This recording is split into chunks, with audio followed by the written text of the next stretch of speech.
하나님만 의지하라 몰라도 지키신다라는 제목으로 하나님 말씀 증거하도록 하겠습니다. 솔로몬의 말년입니다. 끝이 좋아야 되는데 솔로몬은 끝이 안 좋네요.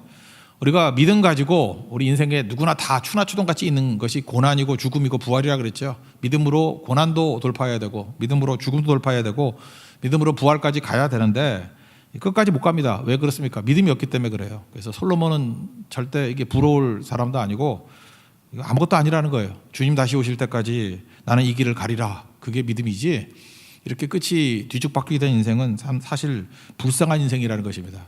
그럼 우리에게도 주어진 메시지가 있죠. 끝이 좋은 인생이 되기 위해서 필요한 게 뭐냐? 오늘 두 가지를 얘기하는데 첫째는 마음 관리해야 돼요. 마음. 우리 잠언 4장 23절 맨날 읽는 거 있잖아요. 모든 지킬 만한 것 중에 더욱 내 마음 지켜라. 생명의 근원이 거기서 난다고.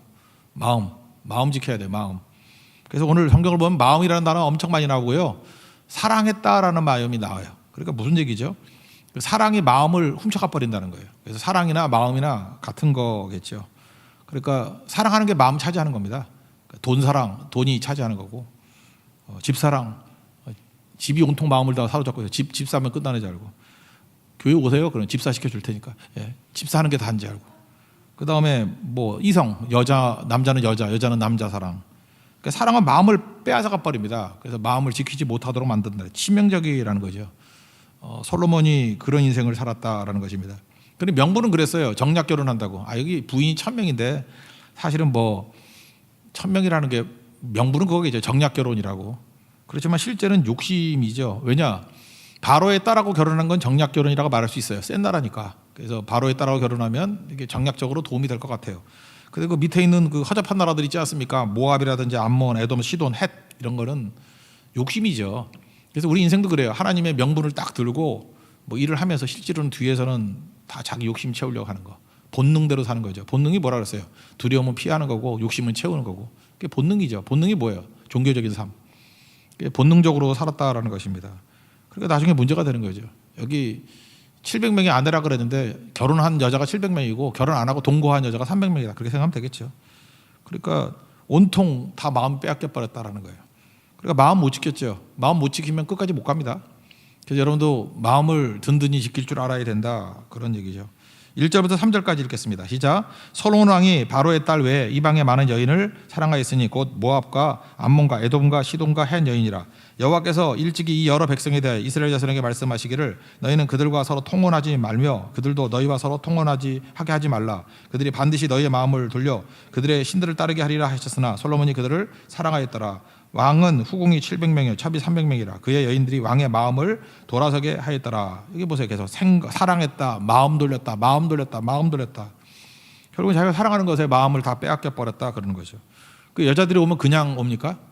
우상 숭배하게 만든다는 거죠. 4절 5절 읽겠습니다. 시작. 솔로몬의 나이가 많을 때 그의 여인들이 그의 마음을 돌려 다른 신들을 따르게 하였으므로 왕의 마음이 그의 아버지 다윗의 마음과 같지 아니하여 그의 하나님 여호와 앞에 온전하지 못하였으니 이는 시돈 사람의 여신 아스다를 따르고 암몬 사람의 가증한 밀곰을 따름이라.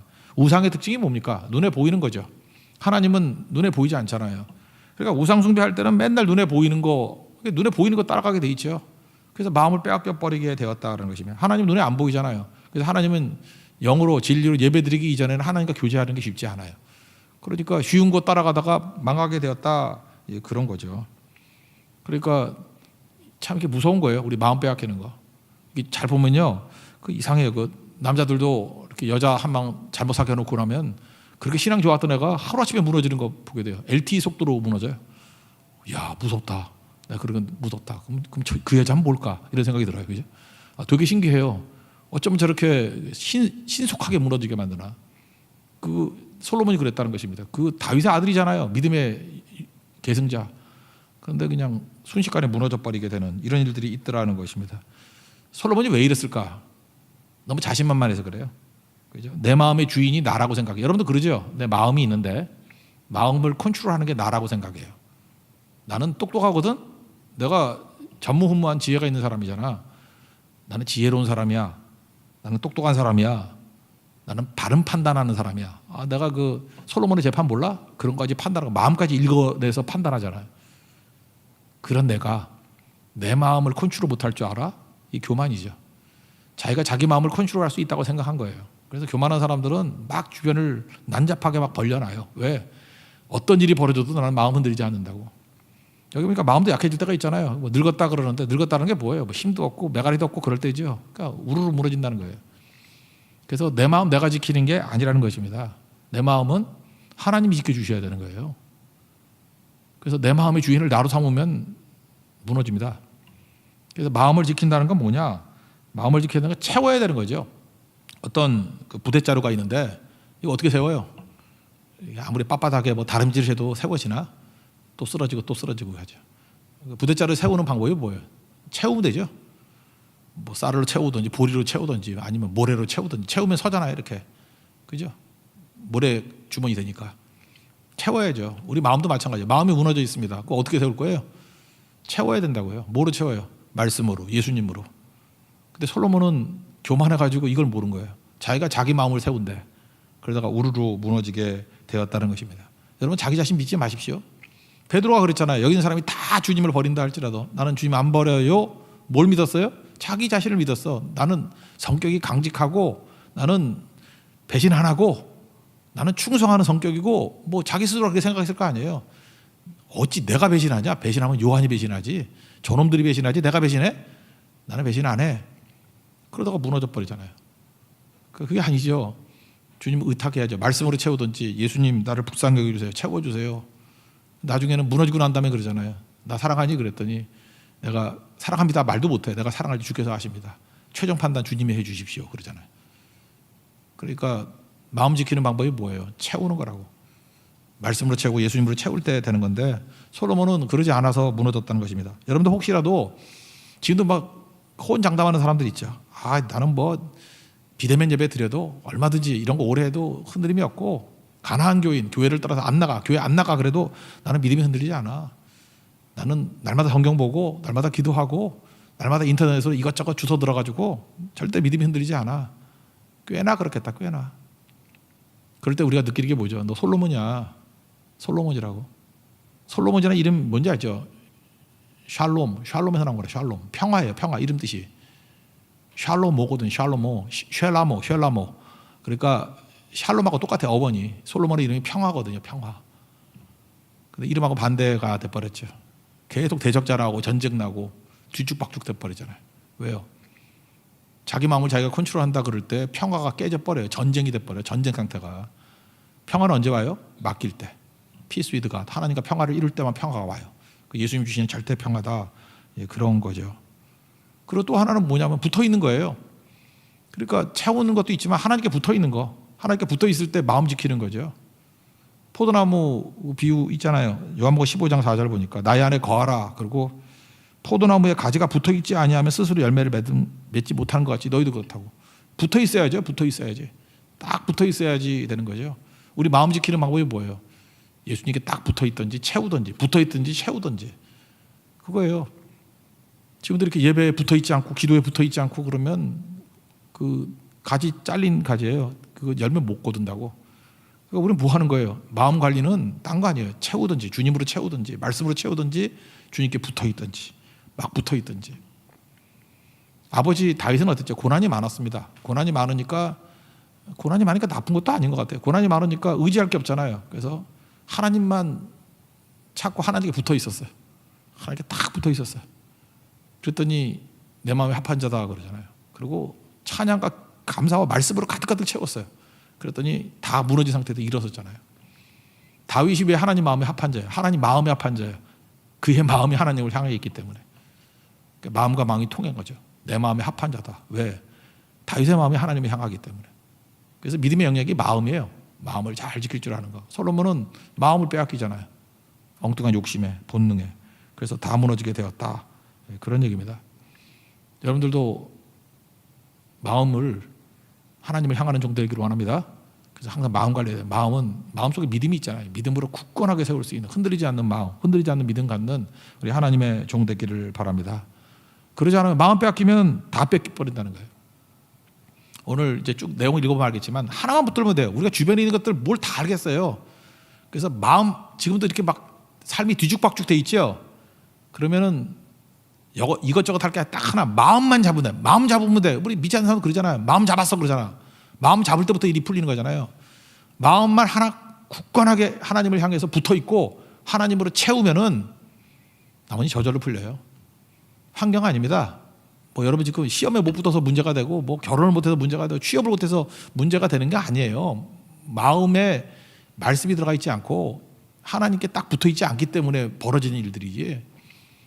마음 관리하십시오. 마음이 하나님을 향하고 하나님께 붙어 있고 하나님께 정직하게 나가는 종 되기를 바랍니다. 제가 볼 때 이래요. 그 다윗은요 초강력 접착제 같아요. 제가 그 얼마 주고 샀어요. 좀 비싼 거. 한 10,000원쯤 주고 산 것 같아요. 순간 접착제. 실험해보겠다고 이렇게 조금 해가지고 엄지손가락 두 손가락 붙었는데 이게 안 떨어지네. 얼마나 초강력인지. 근데 죽는 줄 알았어요. 이거 하고 난 다음에 이게 굳은 살이 돼버렸어요. 이거 화석화 돼버려가지고 이거 긁어내려고 한 달 정도 걸렸네. 이제 다 됐어요. 지문이 없어져서 지문이. 그 접착제 진짜 그 무서운 거예요. 그죠? 떠든 사람이 있으면 이 주둥이에다가 붙여놓으면 절대로 안 떨어질 것 같더라고. 정말 무서운 접착제예요. 그죠? 다윗은 그랬던 것 같아요. 다윗은 하나님의 초강력 접착제. 그거 보면서 내가 느꼈던 게 야, 다윗은 그의 마음을 하나님께 이렇게 갖다 붙였구나. 딱 붙여서 그걸 떨어진다고 표현 안 해요. 찢어진다고 표현하지. 깨진다고 표현하지. 이렇게 한번 붙으면 이렇게 살이 찢어지든지 이렇게 깨지는 거지. 그냥 떨어지진 않겠더라고. 그죠? 너무 딱 붙어 있으면은. 그러니까 그는 죽는 거죠. 하나님과 마음이 떨어지면 죽는 거예요. 죽음을 느끼잖아요. 그러니까 초강력 접착제. 솔로몬은 뭘까 생각해 보니까 내가 요즘 많이 쓰는 건데 포스트잇 같아요. 포스트잇 신앙. 그러니까 솔로몬이 하나님께 붙어 있냐? 멀리서 보면 붙어 있어요. 근데 어떤 여자가 와서 뛰면 그냥 떨어져. 막 떨어져. 성가대 악보 같아요. 막 떨어져. 갖다 붙이면 또 떨어지고 갖다 붙이면 또 떨어지고. 그래서 우리 중에 최고 욕이 그거 같아요. 너는 포스트잇이냐? 그죠? 아무데나 갖다 붙고 뛰면 그냥 탁탁 떨어져. 흔적도 안 남아. 그렇게 되면 안 되겠죠. 다윗과 솔로몬의 차이점이 그거예요. 솔로몬은 고난이 없었어요. 그러니까 뭐 딱 달라붙을 필요가 없는 거예요. 그래서 모양만 멋있어. 포스트잇으로 갖다 붙이면 모양을 만들 수 있잖아요. 근데 바람이 불거나 시련이 오거나 시련도 아니죠. 그냥 어린애가 가가지고도 손 한번 문지르면 다 떨어져 버려. 그게 무슨 신앙이야. 근데 초강력 접착제 장난으로 붙였다가 내가 내 손 떼느라고 죽을 고생 다 있다니까요. 그죠? 안 떨어져요. 그건. 그런 신앙 갖는 하나님의 종되기를 바랍니다. 오늘 이 내용만 읽어봅시다. 9절부터 13절까지 한번 읽겠습니다. 시작. 솔로몬이 마음을 돌려 이스라엘 한 여호와를 떠남으로 여호와께서 그에게 진노하시니라. 여호와께서 일찍이 2번이나 그에게 나타나시고 이 일에 대하여 명령하사 다른 신을 따르지 말라 하셨으나 그가 여호와의 명령을 지키지 않으므로 여호와께서 솔로몬에게 말씀하시되 내게 이러한 일이 있었고 또 내가 내 언약과 내가 내게 명령한 법도를 지키지 아니하였으니 내가 반드시 이 나라를 내게서 빼앗아 내 신하에게 주리라. 그러나 내 아버지 다윗을 위하여 내 세대에는 이 일을 행하지 아니하고 내 아들의 손에서 빼앗으려니와 오직 내가 이 나라를 다 빼앗지 아니하고 내 종 다윗과 내가 택한 예루살렘을 위하여 한 지파를 내 아들에게 주리라 하셨더라. 솔로몬이라 그러면 언약의 파괴자이기 때문에 너 나라 망하게 만들 거야. 근데 한 지파 남겨가지고, 그러니까 뭐 유다와 베냐민이죠. 이렇게 합치고 두 지파만 남겨가지고 내가 유지하는 이유가 뭔지 아냐? 너 때문 아니야. 솔로몬 너 자체를 본다 그러면 나라 망해야 되는 거지만 다윗을 보고 다윗의 그 초강력 접착제 같은 믿음을 보고 남겨두는 거야. 이렇게 얘기를 하죠. 그러니까 정말 하나님은 오로지 다윗밖에 없어요. 솔로몬은 눈에 들어오지도 않아. 그거 다 없애버리려고 그러는데 다윗 때문에 지금도 그런 것 같아요. 부모가 자녀들에게 물려줄 수 있는 최고의 유산은 믿음이에요. 부모가 잘 믿으면 자녀들이 그 어중이 떠중이 같아도 잘 되더라고. 그때마다 우리는 알아요. 본인만 모르지. 아유 저거 부모 하나 잘 만나가지고 그죠? 그 당대는 안 망해. 그 다음 때 망하지. 꼭 그래요. 그래도 뭔가 이렇게 남겨놔. 하나님께서 그 약속 1000대까지 복을 받는다 그러는데 뭘 남겨놓은 게 있다고요. 근데 이것도 한자 포스트잇 같은 신앙을 가지고 있으면 남겨놓을 게 뭐가 있어? 아무것도 없는 거지. 흔적도 없어요. 믿음이 흔적도 없잖아요. 어떤 집안을 한번 보라고요. 보면은 왜 저렇게 개판을 치고 있는데도 불구하고 왜 저건 살아남나 추적하다 보면 그 조상 때의 믿음의 흔적이 있어요. 하나님께서 그 약속을 보시고 그 믿음을 보시고 살려두는 거예요. 다윗의 등불을 살려두는 거라고. 그러므로 세상에서 영원히 남는 건 뭡니까? 믿음이 남는 거예요. 충성하는 믿음 남는 거. 절대로 포스트잇 믿음 같은 그런 거 갖지 말고 그냥 바람만 불면 날아가 버리는 것이 아니고 아무리 쥐어뜯고 흔들어도 깨지면 깨지도 떨어지질 않는 초강력 접착제 같은 접착력 있는 그런 믿음을 갖는 하나님의 종 되기를 바랍니다. 또 한 가지는 불순종하니까 나타나는 게 뭐예요? 대적이 나타나요. 14절부터 이제 마지막까지 나오는데 세 가지 대적이 나오거든요. 근데 하마다고 르손하고 여로보암 대적이 막 나타나요. 다윗 때 기억하십니까?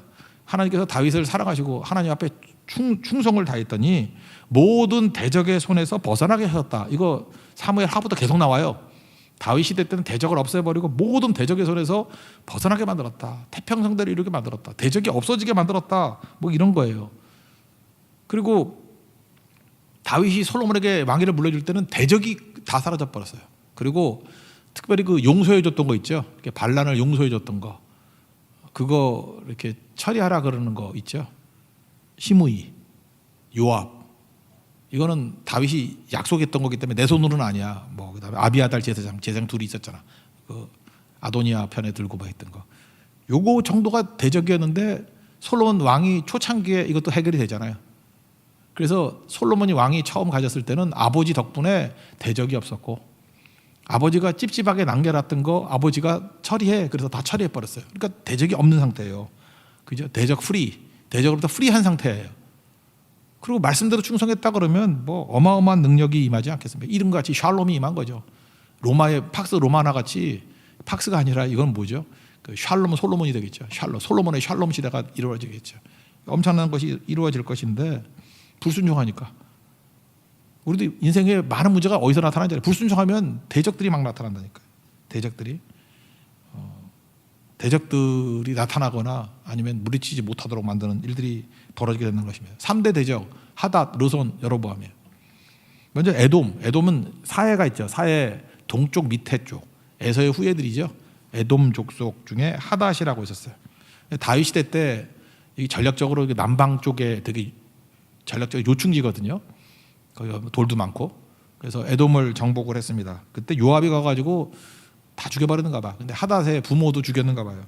그러니까 하닷은 어렸을 때 그 이스라엘 그러면 느낌이 뭐예요? 부모의 원수 같겠다 이러는 아기 호랑이를 키우고 있었다고. 근데 얘가 어렸을 때 어디로 도망치냐면 왕족이었던 것 같아요. 이렇게 애굽으로 도망을 칩니다. 애굽으로 도망을 쳤는데 바로 왕이 이렇게 애굽의 왕이 잘해주는 거예요. 그래서 집도 주고 양식도 주고 토지도 주고 거기까지 이해가 돼. 근데 왕비의 여동생까지 줬대. 그러니까 왕한테 처제죠. 처제를 줬대요. 처제를 아내로 줬대요.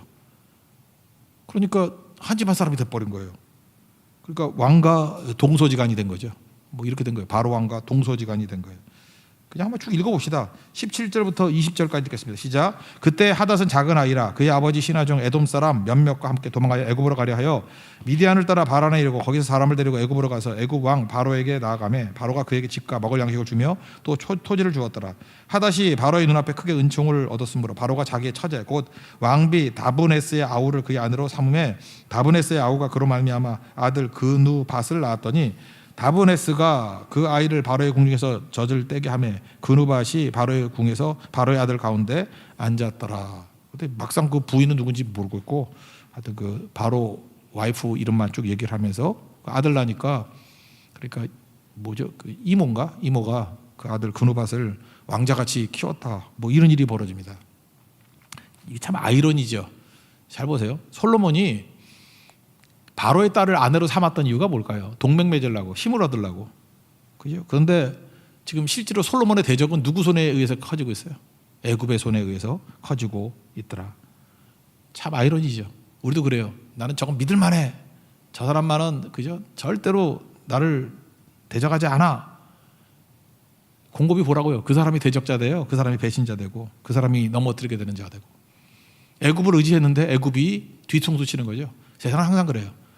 여러분 인생 살아보고 믿음 생활 한번 해보세요. 내가 의지하는 게 나를 배신해요. 의지하는 것이 나를 넘어뜨려요. 의지하는 것에 당합니다. 지금도 이렇게 곰곰이 생각해보세요. 내가 누굴 의지해 그러면 의지하는 애가 배신해요. 의지하는 애가 또 욕하고 다니고 의지하는 애가 사기치고. 그래서 하나님 말고 다른 거 의지하면 안 돼요. 의지하면 안 되고 사랑해야지. 그냥 불쌍히 여기고 사랑해줘야지. 하나님 말고 의지하는 거는 곧 재앙으로 다가와요. 아무도 지금 공감을 안 하시는데 당해보라고. 의지하면 끝나요. 의지하면. 그래서 사람은 의지하는 게 아니야. 누구를 의지하죠? 좀 힘이 있거나 좀 돈이 많거나 뭐 권세가 있거나 유명해지면 잠깐 의지하잖아요. 나 목사들도 그런 거 되게 많이 봤어. 성도를 의지해. 어떤 성도를 좀 힘 있다고 돈 있다고 거기에 당해요. 근데 최근에도 지금 뭐 설교하면서 머리에 팍 와닿는 게 있어. 팍 와닿는 게 있는데 그러더라고. 어떤 성도 하나가 뭐 너무 자세히 가면 누군지 알아? 성도 하나가 뭐 돈을 많이 벌었다고 목사님한테 7억인가를 갖다 줬어. 갖다 주고 이거 갖고 쓰시라고. 내가 그때 그거 얘기 들었어요. 그거 알고 있거든. 그래서 그런 거 받으면 안 된다고. 그 교회 재정부에 이러지 왜 그러냐고 그랬더니 이거 북한에 넘겨줘야 되기 때문에 뭐 안 된다나 뭐 이래가지고 뭐 이렇게 얘기를 하더라고. 그래서 자기 오른팔이라고 그러고 참 믿음직한 사람이고 뭐 이랬는데 나중에 그거 영수증 없다고 소송 걸고 막 그랬어요. 그 사람이 어디 갔냐고. 북한에서 영수증 떼주나? 김정일이 죽었거든. 영수증 떼줄 사람이. 그래서 영수증 못 떼줘. 그래서 그 골치 아프고 막 그렇게 돼버리고 그랬어요. 그러니까 바보짓 하는 거죠. 바보짓. 교회에서는 뭐든 일 할 때 교회 이름으로 가는 게 옳은 거고. 그리고 사람은 그 사람도 이상한 사람 아니에요. 교회에 헌금을 하지 왜 목사한테 돈을 두고 와. 그거 이상한 거지. 그러니까 의지하면 안 된다. 의지하면은 절대로 의지하냐면 그건 경계해야죠. 이거 이상한 사람이다. 혼을 내서 보내야지. 모든 절차가 있고 교회 이름으로 예수의 이름으로 하는 거지. 그거 뭐 하는 거냐고. 물론 처음에는 의도는 좋았어요. 북한에 있는 성도들 돕고 뭐 이렇게 해주려고 그런 거였기 때문에 나쁜 건 아니죠. 그건 또 사실 정치 루트도 없어요, 사실. 그러니까 이해는 돼요. 이해는 되는데 제가 지금 말하는 포인트를 알겠죠. 옳고 그른 문제가 아니고 하여튼 의지하면 안 된다니까. 의지하면 안 돼요. 제가 아는 그 후배 중에 김의지가 있었어. 난 너 의지하지 않아. 내가 그랬다. 이름을 또 의지라고 지어놨어. 하여튼 간에 의지하면 안 돼요. 우리 야구선 중에 양의지 있죠. 양의지. 그게 의지하면 안 돼요. 양의지 의지했다가 야구 의지하면 안 된다. 의지. 그게 되게 중요한 거예요. 예수님도 그랬죠. 막 사람들이 막 몰려드니까 요한복음 2장 24절인가 예수는 그의 몸을 그들에게 의탁하지 아니하셨으니 이는 친히 모든 사람을 아심이요. 예수님 참 멋있죠. 사람에게는 의탁하지 않아요. 그 마음을 아시기 때문에. 사람은 의탁하는 존재가 아니에요. 그냥 사랑하고 불쌍히 여기고 품어줄 존재지 왜 그걸 의지해. 의지하는 거 절대 아니죠. 너무 재밌다니까요. 솔로몬이 멍청하게 하나님만 의지해야 되는데 바로의 딸을 왜 들고 왔어요? 자기 딴에는 하나님도 의지하지만 최강대국인 이집트도 애굽도 의지하면 좀 도움이 되겠지 그랬다고. 의지했더니 뒤통수 갈기잖아. 뒤통수. 대적들은 애굽에서 다 키워. 애굽에서. 이것만 키운 게 아니에요. 또 나중에 보면은 또 누구죠? 그 여로보암도 자기 그 밑에 부하 있잖아요. 그래서 반역을 해가지고 도망을 쳐버려. 어디로 도망쳐? 그때 애굽으로 도망쳐. 40절 한번 읽어서 40절. 여로보암 얘기예요. 40절 시작. 이러므로 솔로몬이 여로보암을 죽이려 하매 여로보암이 일어나 애굽으로 도망쳐서 애굽왕 시삭에게 이르러 솔로몬이 죽기까지 애굽에 있으니라. 보세요. 애굽 의지했더니 의지하는 게 뒤통수시잖아. 이 정도면 이제 알겠죠. 지금부터 목록을 적으라고 쭉 보면은 내가 지금 누구 의지하나. 의지하면 안 돼요. 의지하면 그 사람을 잃어요.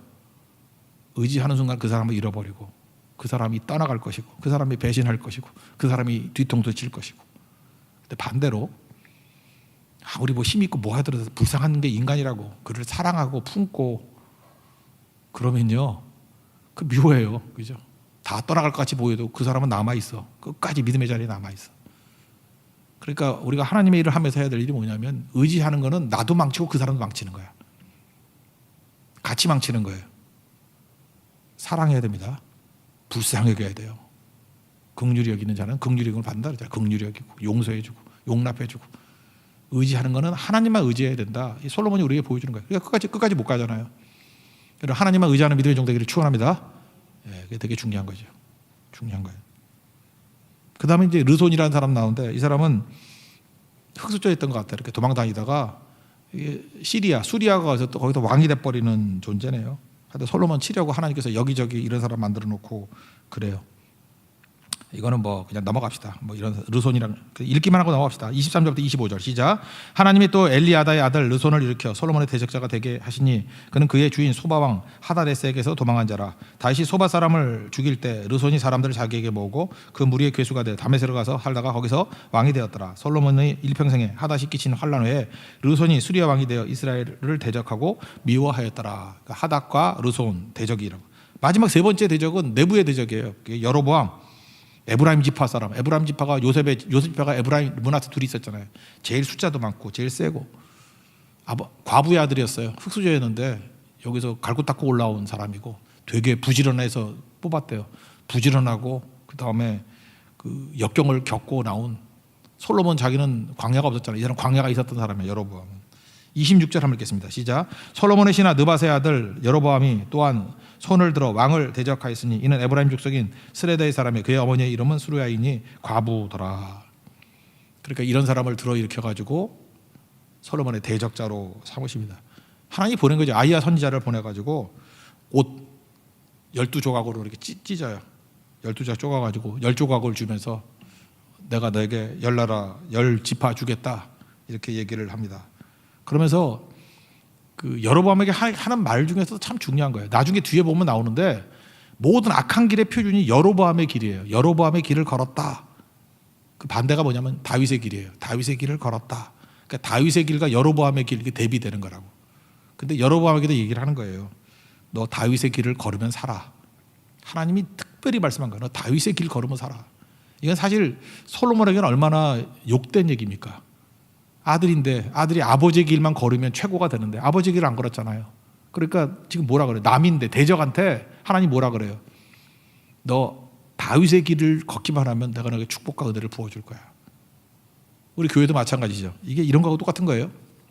우리 교회에서 이렇게 선포된 말씀이 있는데 우리 성도들은 하나도 안 듣고 그냥 띵까띵까 놀기만 해. 근데 이거 어쩌다가 딴 교회 성도들이 듣고 난 다음에 그 말씀대로 순종을 해.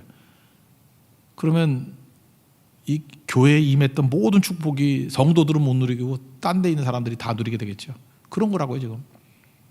가슴 아픈 얘기예요. 솔로몬이 다윗의 아들 아니에요. 그 후손 아니에요. 솔로몬의 기준에 대한 복들을 안 지키니까 여로보암 네가 지켜라. 그러면 그 모든 복을 내가 너에게 다 줄게. 기준은 뭐예요? 다윗이라는 거예요. 다윗. 36절부터 38절까지 읽겠습니다. 시작. 그의 아들에게는 내가 한 지파를 주어서 내가 거기에 내 이름을 두고자 하여 택한 성읍 예루살렘에서 내 종 다윗이 항상 내 앞에 등불을 가지고 있게 하리라. 내가 너를 취하리니 너는 내 마음에 원하는 대로 다스려 이스라엘 위에 왕이 되되 내가 만일 내가 명령한 모든 일에 순종하고 내 길로 행하며 내 눈에 합당한 일을 하며 내 종 다윗이 행한 같이 내 율례와 명령을 지키면 내가 너와 함께 있어 내가 다윗을 위하여 세운 것 같이 너를 위하여 견고한 집을 세우고 이스라엘을 내게 주리라. 여기 보세요. 다윗이 행함 같이. 표준이 누구예요? 다윗이었다라는 것입니다. 다윗은 하나님께서 그 마음에 등불이 있다고 표현했어요. 불이 있는 사람이에요. 다윗은 항상 불이 있었어요. 기도의 불, 예배의 불, 선교의 불 이런 게 있었다고. 그러니까 하나님께서 그를 사용해 주시더라. 이게 너무너무 중요한 거죠. 하나님 앞에서 우리 솔로몬의 말년을 보면서 느끼는 게 뭐예요? 왜 끝까지 가지 못했으면? 끝이 이렇게 추했던 이유가 뭐예요?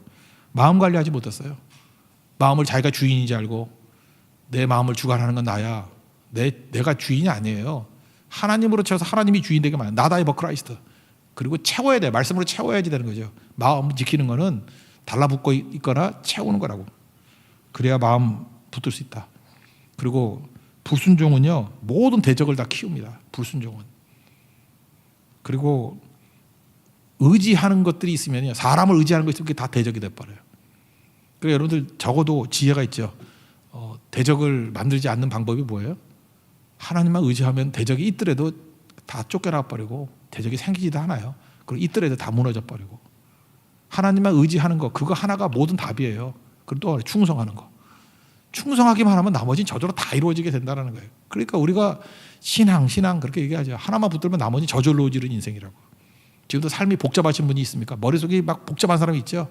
아, 신앙생활도 해야지, 뭐 학교도 잘해야지, 뭐 돈도 벌어야지, 뭐도 하고 뭐도. 이게 지금 귀신 호텔이거든요. 7 귀신이 들어와 있는 거예요 지금. 인생 복잡한 거 아니에요. 하나예요. 하나님만 의지한다. 하나님께만 붙어 있는다. 하나님으로 채운다. 그게 다윗입니다. 그럼 끝까지 갑니다. 롱런합니다. 끝까지 서게 돼 있습니다. 솔로몬 복잡한 인간이 되었습니다. 아버지 유산 다 놓쳐버렸어요. 무너지죠. 그 다음 대안이 여로보암에게 얘기합니다. 피는 다르지만 다윗의 길을 걸어라. 산다. 그는 자기만의 독자적인 길을 걸었습니다. 그래서 불순종의 대명사가 되어버렸어요. 여로보암의 길을 걷는 자. 북쪽 이스라엘에 19명 왕이 있었는데 구왕조 19명 왕인데 하나도 하나님 말씀대로 살았던 자가 없어요. 19명이 다 실패했던 자들입니다. 이유가 뭐예요? 하나님께 붙어 있지 않고 하나님을 채우지 않았기 때문에. 여러분들 끝까지 가는 승리하는 우리 다윗의 믿음을 갖는 하나님의 거룩한 종 되기를 축원합니다. 자리에서 일어나겠습니다. 주님 다시 오실 때까지 찬양하겠습니다.